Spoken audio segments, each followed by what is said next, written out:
Yeah, definitely. I mean, I've had to kind of teach myself to understand the logic behind white space on a page. You know, there's a big thing at the moment that, you know, you leave these gaps between words and it means something. And, you know, and I'm like, yeah, it means you've left a gap between the two words. And it's like, I don't get the significance visually or metaphorically of that, because the shape of the poem, it's not that important as the sound of the poem.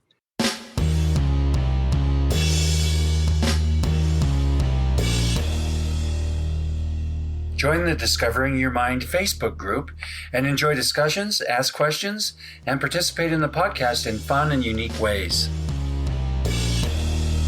Aphantasia is a condition characterized by an inability to visualize mental images in one's mind. If you have just discovered that you or someone you love has aphantasia, or if you're just fascinated by the subject in general and love learning more about it, you are in the right place.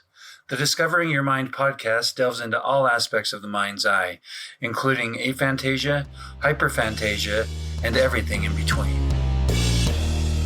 Welcome to the Discovering Your Mind podcast, brought to you by shanesbraindomain.com. I am your host, Shane Williams, also known as Shane's Brain, and today we're talking with the one and only Kate Jenkinson, who is all the way in the UK. How you doing there, Kate?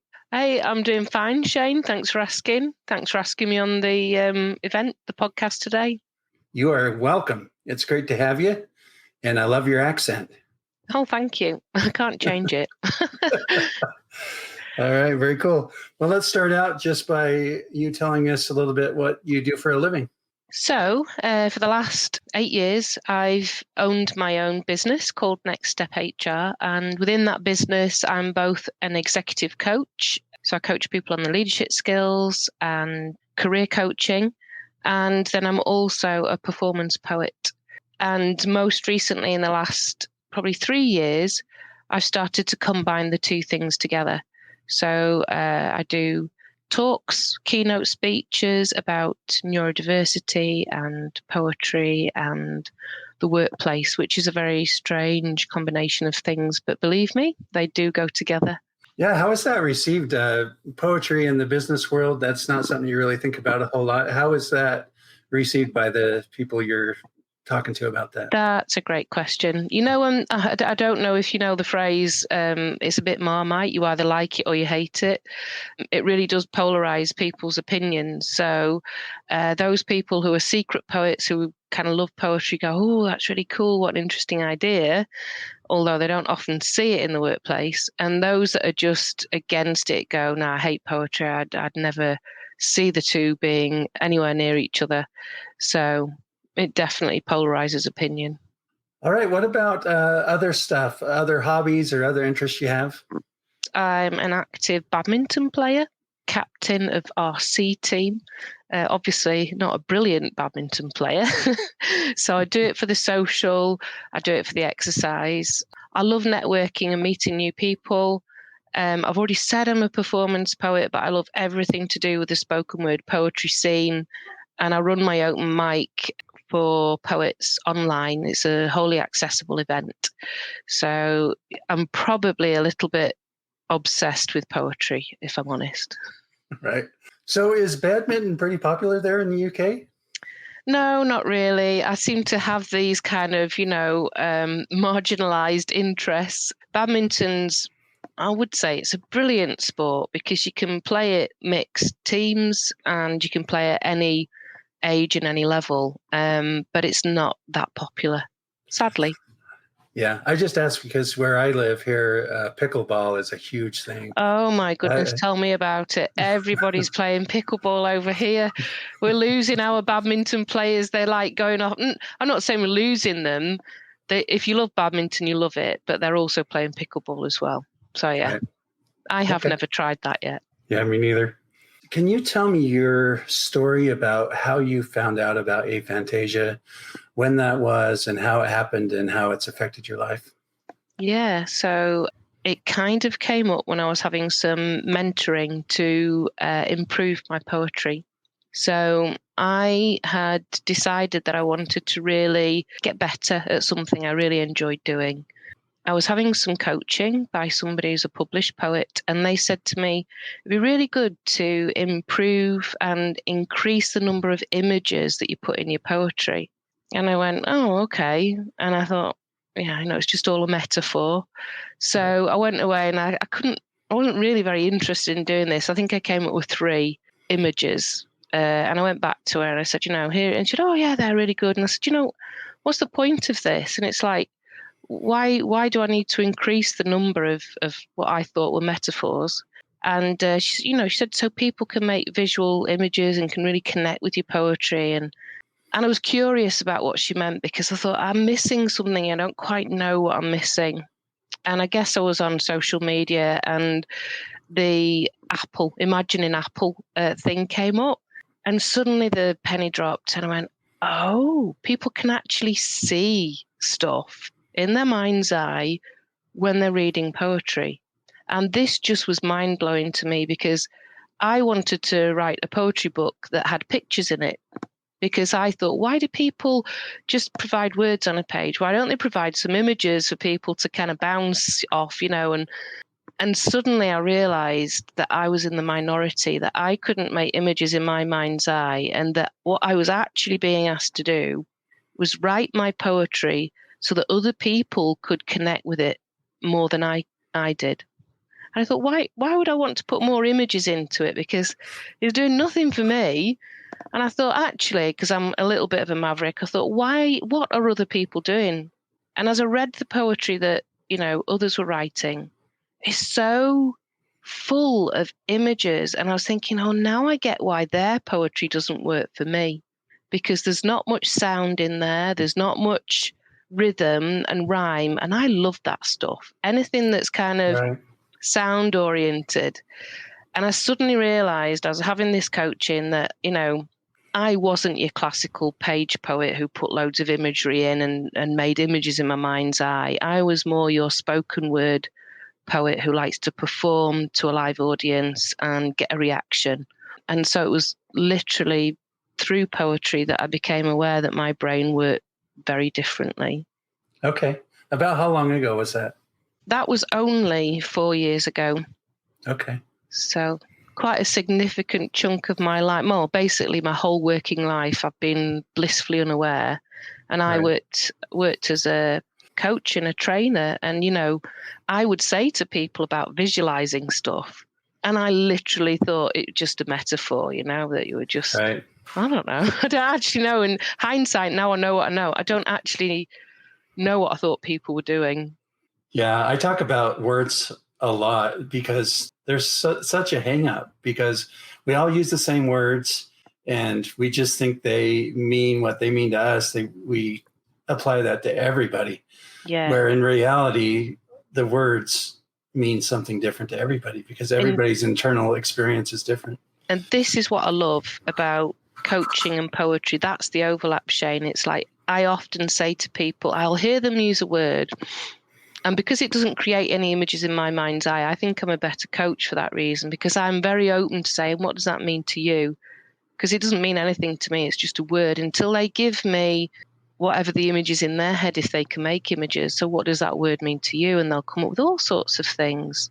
But I think it allows me to be really curious about that, because I'm making no connections or assumptions myself. Right. All right. What about the other senses in your mind? Do you have any of the other of those 4 senses? Do you know, I've thought about this, because somebody talked about there being like a milk voice or something, where you just, the words, you can hear the words, but I don't hear them in anyone's voice. Having said that, there's some strange times when I hear music in my mind. Oh, yeah. So I can hear music sometimes, not all the time. And I can get like sound bites trapped in my head that won't go away. So I get a lot of sound stuff. But if you were to say to me, whose voice is that? It wouldn't be anybody's voice. It just would be the words, almost like the visual imagery is like, well, I know what my mum looks like because I've seen her last week and I've got a picture of her, but there's no image there. So, and it's a little bit like that with voices. I definitely can't. I mean, I was speaking to someone today, coaching someone today, and she said, oh, I can taste that apple or something. We were talking about apples. And I'm just thinking that must be really great because Yeah. I don't think I've got any of those senses in my mind, which just makes you wonder, so what is going on in there really? Yeah. One of the things I do on the podcast is I don't only interview people with aphantasia, I interview anybody and everybody because I'm fascinated with all the differences. Yeah. And even though I've talked to so many people and I've probed them, I've tried to understand it, I don't understand it. Like I cannot begin to understand how you could smell something or taste something or touch something in your mind. No, I have got a intense emotional range. I think what I've got is an ability to put a metaphor to anything, because I've got none of the sort of stuff in my brain. I have to think, so what is that like? I can feel that. What is that like? And I just make those connections. So I know that that's what my poetry is. I know that's where my poetry comes from, is there, how can I make this feeling tangible in some way? So that's what my poetry is, probably my externalized brain, which isn't a very nice thing to think, really. All right. So I don't know if you know, I'm also a poet. Yay! Yeah, I'm also, 5 cents aphantasic and a poet as well. So I feel like we connect in a lot of ways there. And I did listen to your TEDx talk. Oh, bless you. Thank you. Which was fantastic, by the way. Thank you. And so I wanted to just have you talk a little bit about your relationship with poetry and what draws you to poetry. It's grounded in a really strong connection to my grandpa, who was a writer and a poet. He got me to recite the first poem I ever recited. And it's really strange, isn't it, as we think now, looking back, I've got no mental imagery or anything. How did I even remember those words? Right. But I did. And I think it was the love of him. It makes that connection to poetry so strong. I've always loved the rhyme, the rhythm, the wordplay that you can have, because also you can make people laugh. And when I was very young, I used to love making people laugh by using a word they didn't expect to hear. So I'd kind of use words spontaneously, and I'd play with sound and songs and stuff. And I'd just, like mess the words up and make people laugh. So from an early age, I've loved wordplay. Poetry's been an inspiration. And I don't want to spoil my TEDx talk, so I'll let people kind of find out why it stayed with me. I let go of it kind of at a certain point in my life when I was trying to be all adult and grown up and sort of, make a career. And then my well-being suffered terribly. Now, if you think what I've just said about my poetry being my way of connecting to what matters to me, the only way I can connect, I don't make images or sounds or any of that. It's almost like I gave up a part of myself. The whole of myself, really, if that's all that's going on in my head. So it was so important to connect with poetry for my well-being. And I'd go to poetry workshops and I'd just feel alive. I'd just feel a sense of joy and this kind of bubbling enthusiasm for what we were creating, the way we were expressing ourselves. And even now, as I'm talking about it, I'm getting this sensation of excitement, because every time it's a blank page, you're creating something new. So you can tell I just love it.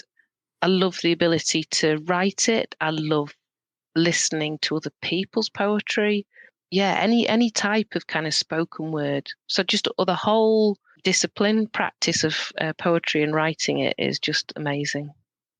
How does your aphantasia show up in the poetry you like? Well, it has to be the sound. So if somebody writes a poem that has no rhythm and no rhyme and no sense of sound, I actually can't see the point of it. In fact, I'll go so far to say it gets that Marmite reaction from me. I go, I don't like that. So when people do like a list poem, I think, well, that's lazy. All you've done is just kind of go this, that, this, that. And it's like a list of things I can't see. So what's the point? It sounds awful, doesn't it? But it doesn't work for me. And it's ironic because I'm a biologist as well. I did science and, I was a rubbish field biologist. So that's the aphantasia didn't help me there, because I realized people could recognize plants and stuff. They knew what they were looking for. I hadn't got a clue. But what that meant was, for poetry and for biology, if something was different, I saw the difference because I actually saw what was in front of me. I wasn't missing something or expecting it to be something. So I got a really good sense of detail when it comes to change or something new, and I can capture it in the moment because there isn't an image I'm comparing it to. So I think aphantasia just gives me that freedom to experience life as it really is. Does that make sense? Oh, yeah. Yeah. Yeah. It's weird, isn't it, when you have Yeah. someone who's also got a similar, you go like, do you understand me? You go, yeah, no one's ever said that, Shane. Really, you do? Yeah. Understand? Oh, yeah. Yeah, I Brilliant. understand that completely. Yeah. All right. So you've touched on this a little bit already, but how does having aphantasia influence your own poetry? Well, I think when I stopped trying to write for other people to enjoy the poems, I started to write for myself. It's very freeing. So it means that I can write in any way. It's actually, if somebody gives me a structure they want me to write to, I can write to it. If I'm writing freeform, I can write freeform. I'm really not stuck in any particular pattern. I think aphantasia frees me up to just do it in any different way. So I don't think I have a set way of this is the way to do it. So I think it really opens me up to experience poetry in the moment. And here's the thing, because I can't remember stuff either. So I can read stuff I've already read and enjoy it all over again. So, yeah. So you said when you first discovered aphantasia, it was because you were trying to write poetry in a different way and try and get some advice. Yeah. So have you completely given that up? Like, I guess my question was, since most people can visualize, do you ever keep that in mind when you're writing, or you just write for yourself? So here's the funny thing, Shane. People think I've got lots of images in my poetry, and it's fascinating. I suppose I could give you an example. I was talking to a chap about this, and I showed him a poem that I'd written, and I said, do you see any images in this? And he said, yes, I do. The connection was I talked about my emotions kind of raining down my face and guttering in my pen. Now, all I'd done there was go rain. Okay, what's associated with rain? Well, rains go down gutters. So I just made a connection with the words. But of course, for other people, there's an image in that. But it's a strange connection because you wouldn't associate gutters and drain pipes and stuff with your face. But they must get an image that I don't. Right. And so they say it is full of interesting images for them. And I always, when I recite a piece, will say to people, if you see images in this poem, that's great, but know that I didn't deliberately put them there for you to do that. And so I let them know that, that's something unique that's happening for them and not for me. I've been to a lot of poetry groups and poetry workshops and stuff as well. Yeah. And again, back to the words, I sometimes sit there and I am enjoying it, but I in the back of my mind am aware that I'm probably having a different experience than everybody else there. Yeah. And so one of the words that you hear a lot in those settings is imagery. Oh, all the time. Yeah. So what does that word mean to you, and what do you think about that?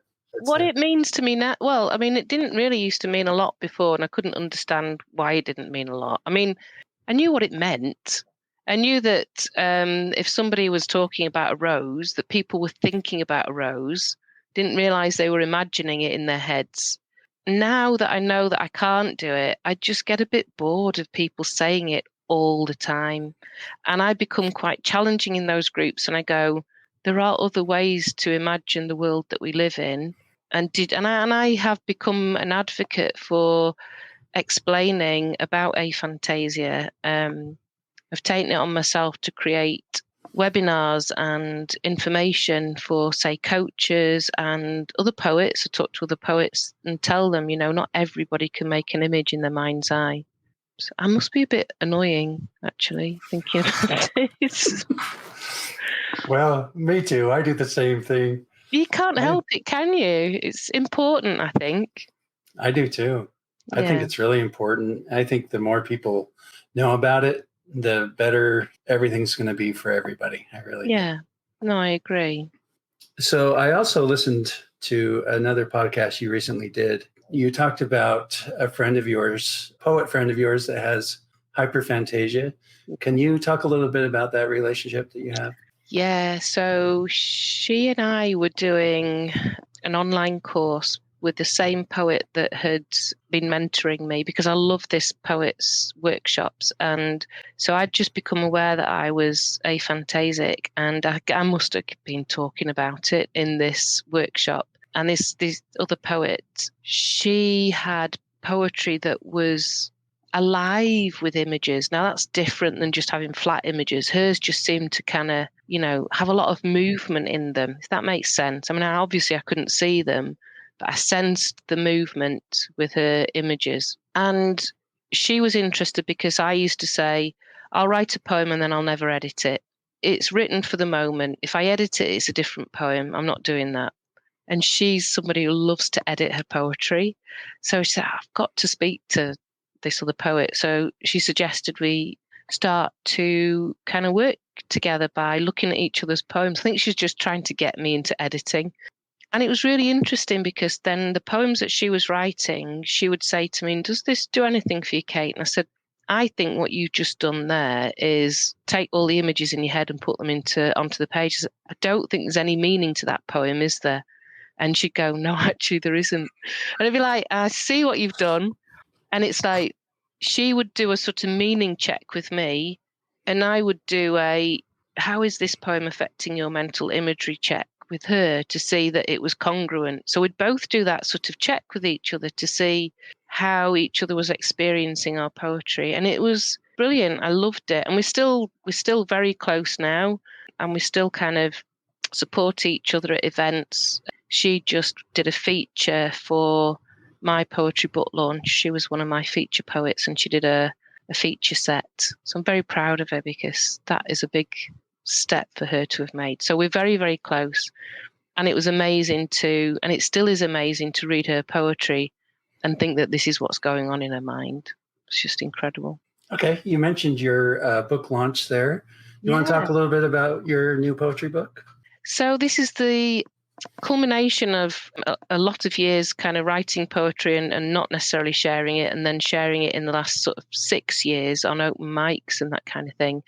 And people would say to me, oh, Kate, you love that poem. Is there any way we can get it? And I go, no, because I was never bothered about publishing, even though I went on workshops, how to publish your poetry, blah, blah, blah. And I did self-publish some a while ago. With pictures, I may hasten to add, because I always thought there should be pictures in poetry books, but anyway, apparently not. And so I was talking to somebody who was just about to set up their own publishing company, and they said, would I like to be their first published poet? And that was like brilliant, because having somebody take me through that painful thing of editing and really thinking about what a poem looks like on a page for other people. Because once you've written your poetry down on a page and somebody buys your book, it's then their poetry. It then is up to them to make of it what they will. And what they wanted me to do, my publisher, was make sure that my voice could be heard and written and read from the page, and it wouldn't lose anything. And they honoured the fact that I'm aphantasic and neurodivergent and, have a slightly quirky way of expressing myself. And so my first poetry book was published just this month, just 2 weeks ago, actually. And it was amazing to have family and friends at my book launch. All right. Well, congratulations. That's exciting. Thank you. I'm still very excited about it. All right. Well, I understand that there's a poem in that book about your relationship with your hyper-fantastic friend that you just talked about. Could you share that with us? I'd love to share it with you. So we were on a poetry workshop together, and we were given a prompt, and the prompt was from a Sylvia Plath poem. So it's called Poetry Pen Pals, and it's after the poem You're Like by Sylvia Plath. You are the horse running, muscles rippling. I am the thudding of hooves on well-trod turf. Your movement, like gold dust in sunbeams. I am the wooden curtain rings sliding on the pole. You are the gently wafting curtain at the open window. I am the young boy's whistle in the street below. You are the milk van floating on the road. I am the rattle clink of empty cratered bottles. You are the vast beauty of the arched rainbow. I am the hushed breath of awe from weary workers. You are the kaleidoscope mirrors with colours shifting constantly. I am the crunch, crack, turn as the beads resist the twisting. That is great. I love that. What did that do for you, Shane? How did your brain respond? Again, for me, it was the words and the contrast. Yeah. Yeah. Just really thought-provoking as well. And since I'm so interested in the two different worlds. Yeah. I love the contrast and the beauty that you expressed there. Very well written. Great job. Thank you. It makes me very happy when I read that because it's such a fab friendship. So different. We're so different. Which is wonderful, isn't it? Yeah. It's amazing. Do you prefer written poetry or spoken poetry? So if it's written, I prefer to read it out loud. So I think the answer is spoken word all the time. Okay. I actually think sometimes the poets who've written their own poetry should let somebody who's good at reading it read it out loud, because to me that is more important than what the words look like on the page. Okay. And do you think your aphantasia plays a role in that? Yeah, definitely. I mean, I've had to kind of teach myself to understand the logic behind white space on a page. You know, there's a big thing at the moment that, you know, you leave these gaps between words and it means something. And, you know, and I'm like, yeah, it means you've left a gap between the two words. And it's like, I don't get the significance visually or metaphorically of that, because the shape of the poem, it's not that important as the sound of the poem, because I think poetry is an emotional container. It contains all the different experiences and emotions you can have in the world. And therefore, when you read it, if you're not getting a sense of those emotions, you're kind of missing the point of what poetry's about. I mean, if you're doing a list poem, it's just a shopping list, isn't it? It's not a poem. Sorry, I don't like list poems much. But there you go. Yeah, it's all about the words and it's all about how it sounds when people read it. And I even love the fact that you can have two people read a poem and it can mean two different things entirely based on how people read it. Okay, so we know that you love poetry.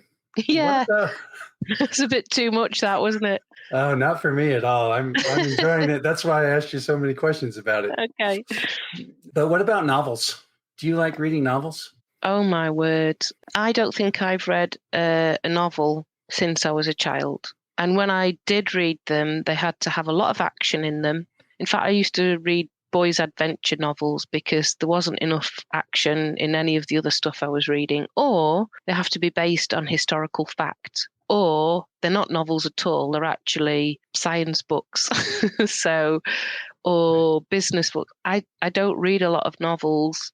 And it's maybe because my attention span really suffered after the menopause. I really struggled to read and concentrate for a long length of time. So that's where poetry, go back to poetry again, that's where poetry became the thing I could read when I couldn't read longer books. Right. What you just said, that was one of the things that just occurred to me in the last couple of days when I was listening to some of your podcasts and your TEDx talk and things. And that's why I wanted to ask you about novels, because I've never been able to get into them, right? It's always been words on a page. It's hard for me to get through them.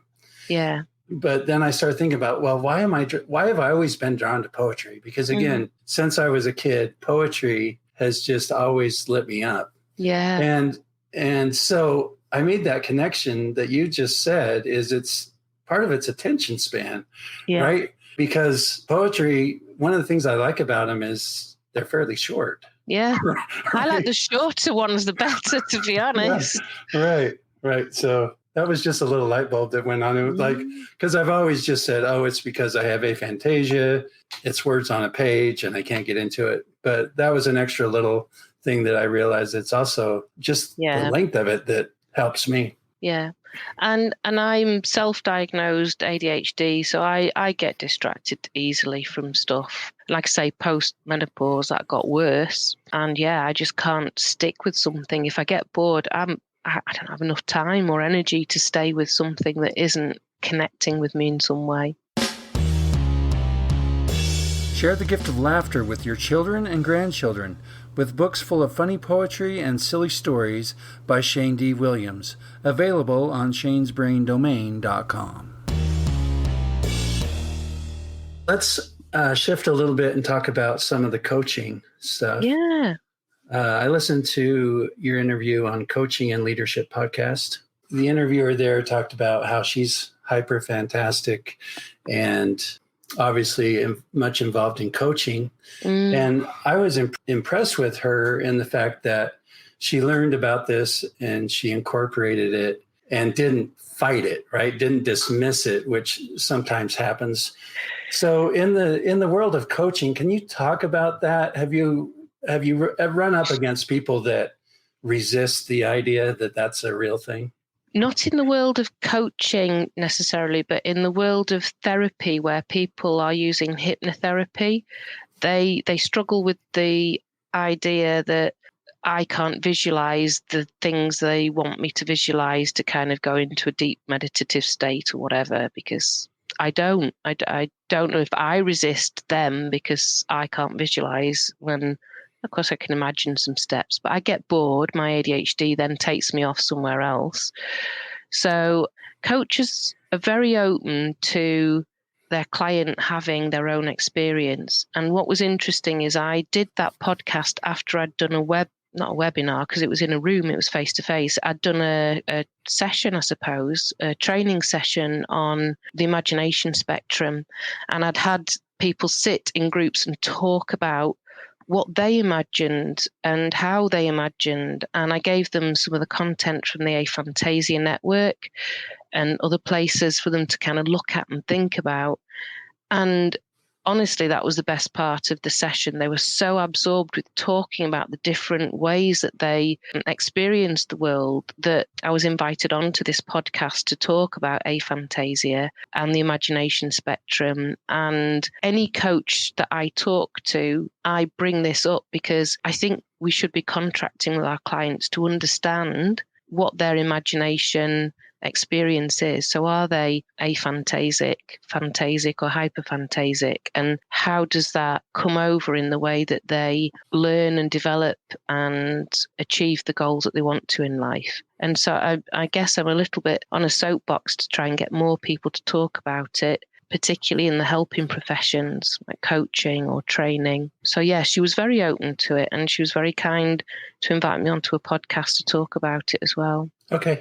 So would you say in general, most people are pretty open-minded? I think so. I think they are, because especially if you're in a room with other people who've got different experiences. I mean, I've done keynote talks on neurodiversity for the Women's Institute, and I had a lot of women who are like 60 plus in the room and get them all to imagine the apple or the horse or whatever, and they're just blown away that this is the first time they've ever been asked to do this and realize that people experience things differently. It's so good to do in a group of people. I try and do it wherever I go.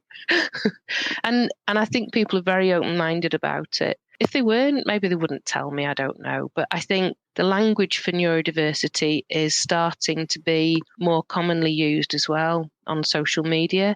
So people understand neurodiversity. That's a fairly new term. They understand ADHD. They understand that our brains don't all work the same way. And so this is just another variation, really. And I think people are a lot more open to it than maybe they were 5 or 10 years ago. Right, I agree.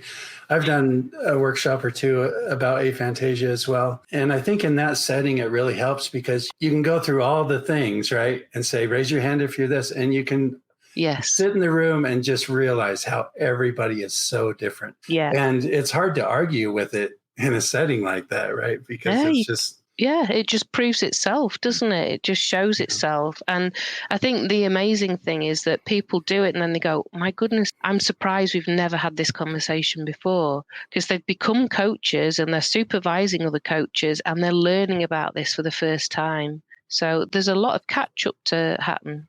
over the years, I have come across people who, are, like you say, trying to do the hypnosis thing or even just the visualization thing, and it's so core to how they teach and what they do that they struggle with the idea that somebody can't do it. Yes. Right? Yeah. So I want to have you listen to something. There was a guru, he shall remain nameless. But I bought his book and, there was so much like visualization and stuff in it. As part of when you bought the book, there was some other like videos and stuff that he had that you could watch. So I turned one of those on and he starts out by saying, there are some people who tell me they can't visualize. Right? Mm-hmm. And this is what he says. I want to see what you think about this. Okay. Now, some people say to me that they can't visualize or they don't know how to create a feeling in their body. So let's do a little exercise before we begin. I want you to think about a memorable moment in your life. Birth of a child, a birthday celebration, a graduation, the first time you left home, your first kiss. Maybe it's something negative, September 11, being broken up with, the first time you went traveling. That could be something cool. I want you to think of a memory, and I want you to do that right now. Think of a memory that you just remember you either love or really don't love. I want you to notice that as you think about that, you can get the thought, you can get a picture or a movie in your mind, and it's associated with a feeling. Am I right? I know I'm right, because you're not so special that you're the only human on the planet that can't do this. Every single human on this planet can do this. We can tune our mind and create the way that we think and create the way we feel. Okay. All right.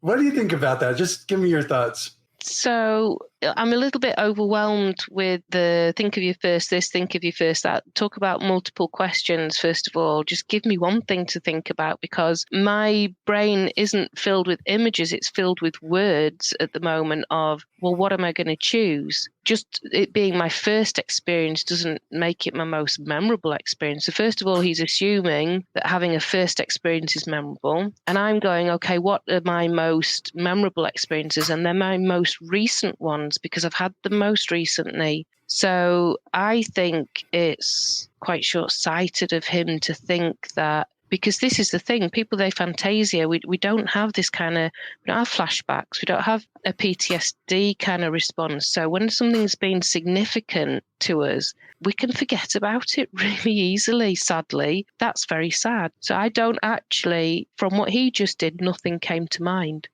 Nothing came to mind. I had to work really hard to think about what's a recent experience I've had that's been memorable. And it was my son getting married. And when it's like, think of a picture, well, I went to the pictures that I've seen the photographer has taken. I got a memory of the photograph a photographer had taken, but I can't see it. I just know that I've seen it, and it was colourful and everybody was smiling. And that was it.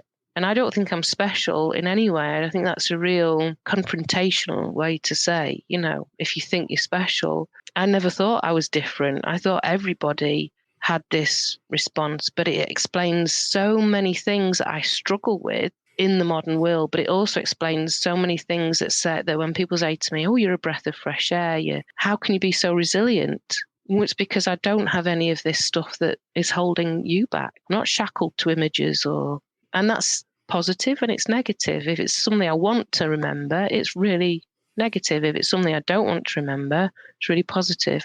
Yeah, that's some good insights. Thank you.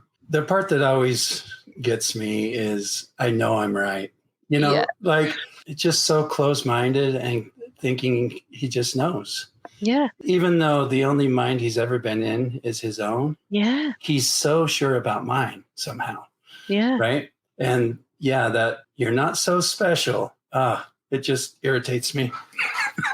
Absolutely. It's like I was irritated from the get-go, to be honest. But the other thing is, as a scientist, I absolutely know he's wrong, because the science shows that there may be, I'm sure you know this, Shane, there may be an indicator of whether people have imagery or not by whether their pupils dilate when they're imagining an image in their mind. And people with aphantasia's pupils don't change because they can't, there's no brightness, there's no change in colour. And I know not everyone can do this, but I can dream and see images when I dream. So I do know what visualisation is. And I do know I don't have it voluntarily. So, I'm not stupid like that fella seems to think. I don't know my own mind. Right. Yeah. Okay. So since you brought up dreaming, let's talk about that for a minute. So your dreams are visual? Yes. Yeah, they are. Well, I think they're probably a mix. Well, they're definitely a mix. I think there's something hormonal that affects dreams as well. Sorry to bring up the female menopause and stuff, but I think that when I was menopausal, I really struggled with brain fog. I wasn't sleeping, I wasn't dreaming, and my dreams weren't visual. Now, there may be something in this for researchers. Since I've gone on to HRT, my dreams are back fully visual and quite vivid, to the point that, because I had a dream the other night and I thought, okay, in my dream, because I can somehow consciously know I'm dreaming sometimes. In my dream, I'm like, okay, let me look at this and see, can I see the detail? And can I see really bright bits and really dark bits? And I could. And it's like I woke up thinking, yeah, I can visualize when I'm asleep and having a dream.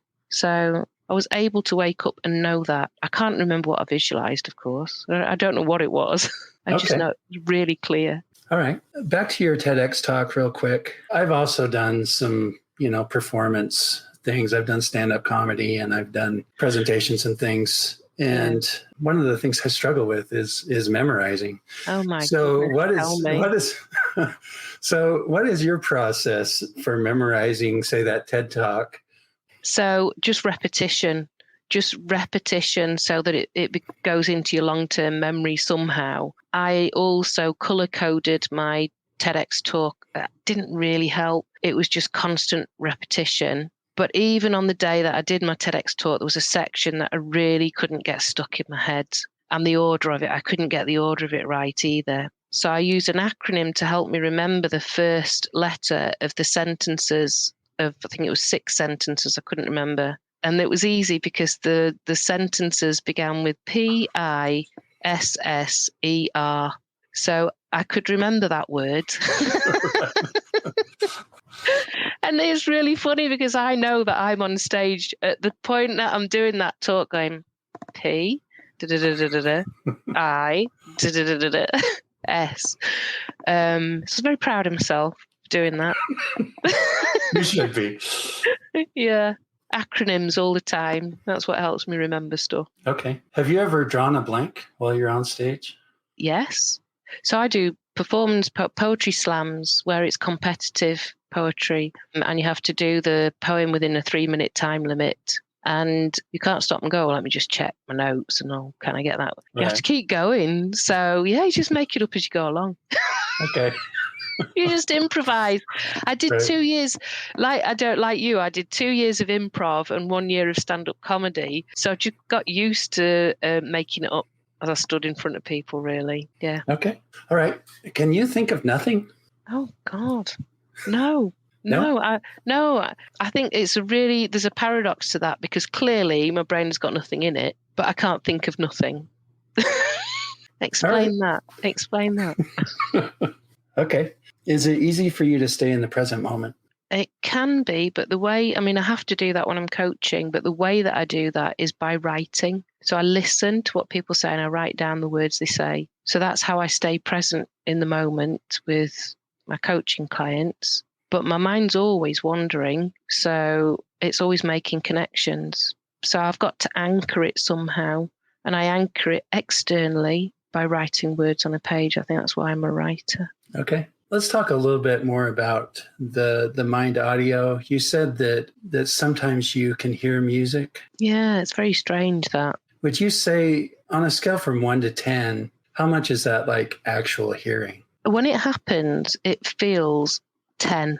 It's almost like the radio would be silent and then you suddenly get a burst of music and then it would go off again. And it doesn't happen often. Okay. Do you ever play out conversations in your mind? What, like afterwards or before? Either one. Yes, it's both, actually. When I was working, I used to really struggle because people they'd want you to roadmap stuff. They'd want you to have a project plan or something like that. And unless I'd had a conversation with somebody about it, I couldn't work out what it was that we needed to do next. And I used to think it was because I needed to understand what that person expected, but it isn't. Something happened at home recently where my husband had said, "Oh, do you know where I've put this?" And I'd actually gone to get his belt, I think it was his belt or hat or something, and give it to him. But because he was on the phone, I couldn't say, here is your hat or here is, and I put it down next to him. And I said to him, I can't remember where it is because I couldn't tell you where it was. I don't remember. I had it in my hand. And since then, it's just disappeared. It's so weird. So if I'd have been able to speak it out to him, I would have remembered where it was. So when you're having those conversations in your mind, well, maybe you don't have them in your mind. Do you vocalize them if you're... Well, that's interesting. Do I? I don't think so. I've gone mad. Do you know what I used to do, Shane? You've just reminded me of something. It's hilarious, really. When I used to sit on my own, in an office on my own because I was a senior manager or whatever. But when I shared offices with other people, the thoughts I had in my head, I would verbalize because there were people in the room. So I would be talking and I'd say to them, listen, just ignore what I'm saying because it's not for you. So yes, maybe I did talk them out loud and I didn't realize that's what I was doing. Right. That's one of the things I want to start asking people with aphantasia is if they find themselves talking to themselves out loud more than other people, because I think that might be a thing. That certainly happens to me. I think you're right. And I've only just become aware of this with the example I've given to you, not knowing what aphantasia was until just 4 or 5 years ago. And then it's like, okay, so how do I remember stuff? And it is conversations I remember. Being able to sleep, being able to process stuff overnight really helps improve my memory and my recall. And I think speaking things is part of that. Okay. So on that note, when you want to recall a memory, how does that manifest in your mind?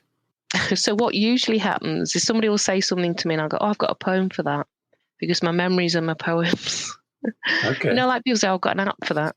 I've got a poem for that, which has captured that moment and I've written it out and I'll go back and I'll get that. I remember the similar emotion that I'm feeling when somebody else is talking about something with a feeling in it. And I'm not wrong. And I'll read the poem to them and go, oh, my goodness, that is exactly how that felt. So I remember it through emotions and poetry, which I've externalized. And the other way I remember things that have happened is I've only read this recently on one of the aphantasia groups is I'm surrounded by stuff. You know, you can see I like my hats behind me. I've got lots of hats behind me. I just, if there's been, I like souvenirs and mementos and things. So I think I just externalize all my memories. Okay. So does it ever feel like you can relive a memory, or is that not a thing for you? So when I've had a really particularly traumatic experience and I've written it into a poem for some time afterwards, that poem is really raw with emotion and that's how I'd relive it. And I've gone back to some of that poetry now and it's much less emotional than it was at the time. So it definitely dies off over a period of time. Okay, I like that. Do you associate your mind with an area or a space? I just associate it with infinite space, Okay. like a black hole. I've actually written a poem about this. This is a good example of me going, I've written a poem about that, Shane. It's in my book. It's called My Blind Mind. It sounds like Three Blind Mice, doesn't it?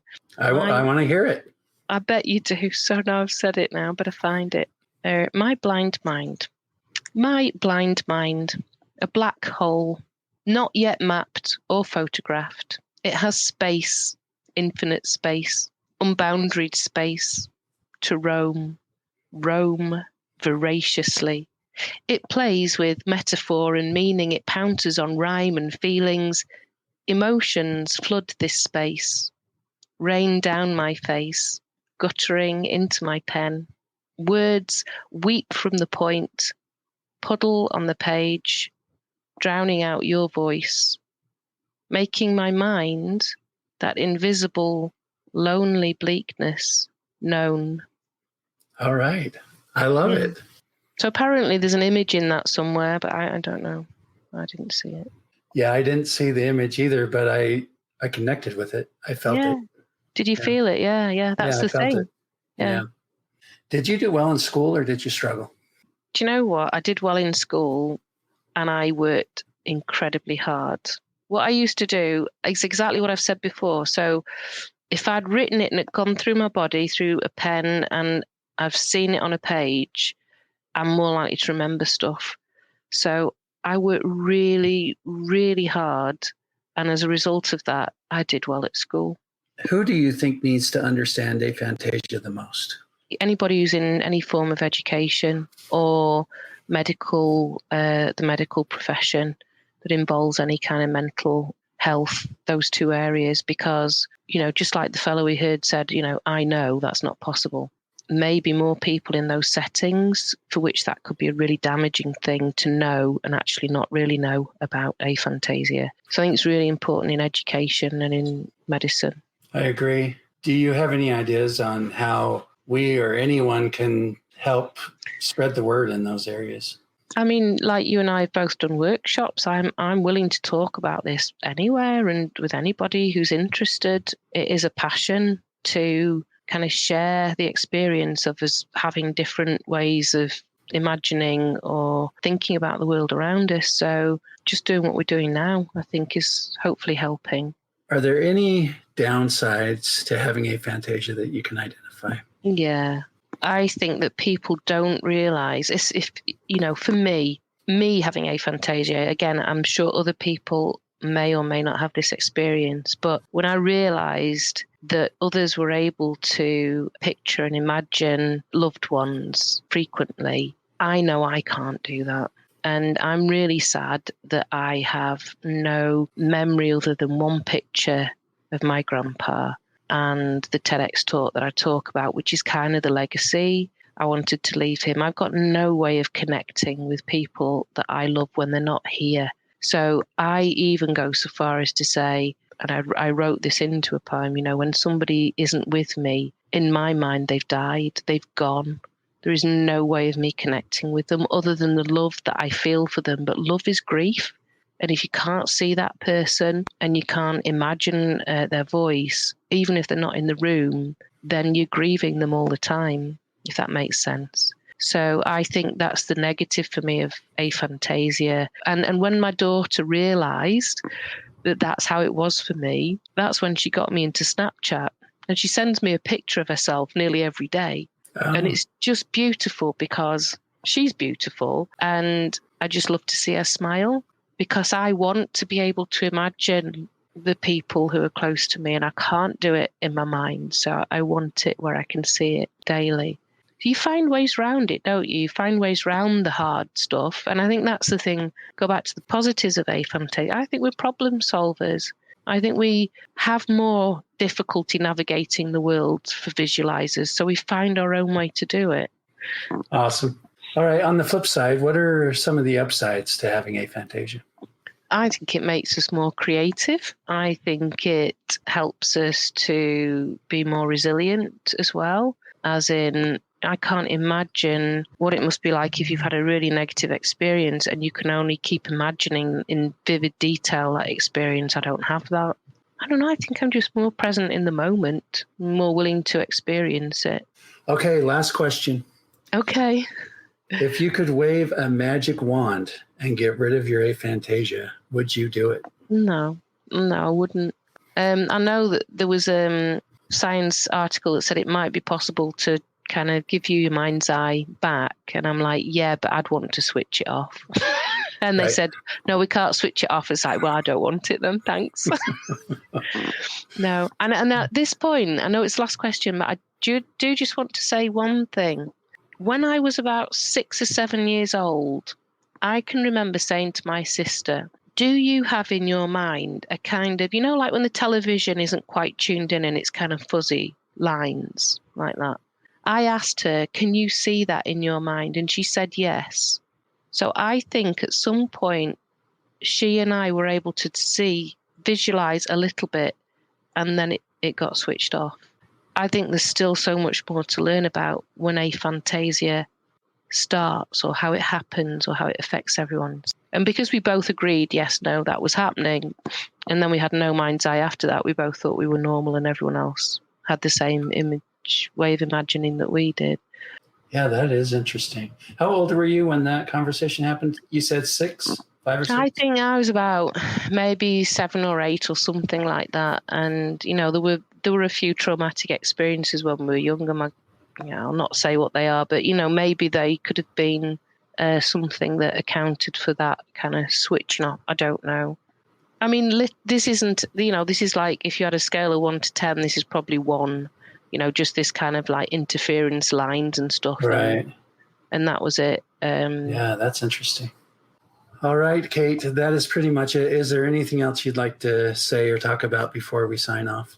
Well, I just want to say thank you, Shane. I think you've asked some really interesting questions. You've really kind of helped me understand and experience my aphantasia in the way I think by asking those questions. I really enjoyed it. Thank you.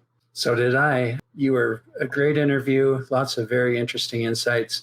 And I love that we were able to delve in some of those more specific things like poetry and coaching. I really enjoyed it. Thank you. If you like what you hear, please subscribe, follow, and engage with us, and share it with your friends and family as we continue to explore this fascinating subject. For additional information about this episode or Shane's Brain, check out the show notes. Thanks for listening to the Discovering Your Mind podcast. You are beautifully unique.